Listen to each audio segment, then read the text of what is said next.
ಅಷ್ಟೇ ಅಲ್ಲ. ತುಂಬಾ ಕಷ್ಟದಿಂದ ಮೇಡಮ್ ಪ್ರೀತಿಯ ದೇವರು ಮಮ್ಮಿನ ಡ್ಯಾಡಿನ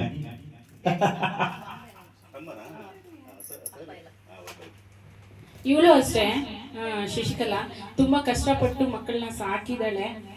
ತುಂಬಾನೇ ಕಷ್ಟಪಟ್ಟಿದ್ದಾಳೆ. ಅದು ಒಂದೊಂದು ಹೇಳಕ್ಕಾಗಲ್ಲ. ಅದನ್ನ ಅರ್ತು ಮಕ್ಕಳು ಕೂಡ ಅದೇ ತರ ನಡ್ಕೊಂತಿದ್ದಾರೆ. ತುಂಬಾ ಖುಷಿ ಆಗುತ್ತೆ. 2 ಮಕ್ಕಳು ಮುತ್ತು ತರ ಇದ್ದಾರೆ.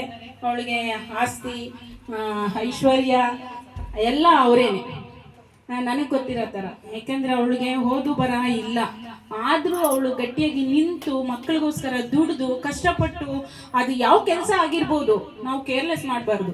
ಅದು ಗುಡಿಸೋದಾಗಿರ್ಬೋದು, ಬೆಳಗೋದಾಗಿರಿ, ಏನಾದರೂ ಆಗಿರಲಿ. ಓದಿರೋರು ಒಂದು ಕೆಲಸ ಮಾಡಿದ್ರೆ ಓದದೇ ಇರೋರು ಅದಕ್ಕೆ ಖರ್ಚು ಮಾಡಿರ್ತಾರೆ. ಓದಿರೋರಿಗೆ ಅದು ಗೊತ್ತಾಗಲ್ಲ. ಕೆಲವೊಂದು ಸಾರಿ ಅದನ್ನ ಇದು ಮಾಡ್ತಾರೆ, ಆದರೆ ಅದನ್ನು ನಾವು ಅರಿಬೇಕು. ಓದಿರೋರೇ ಮಕ್ಕಳನ್ನ ಸಾಕೋದು ಕಷ್ಟ. ಅಂಥದ್ರಲ್ಲಿ ಅವಳು ಅಷ್ಟು ಮಾಡ್ತಿದ್ದಾಳೆ ಅಂದ್ರೆ ಅವಳಿಗೆ ನಾವು ಸಪೋರ್ಟ್, ಮಾರಲ್ ಸಪೋರ್ಟ್ ಇರಬೇಕು. ಓ ಮಲ್ಲಿಗೆ ಯಾಕೆ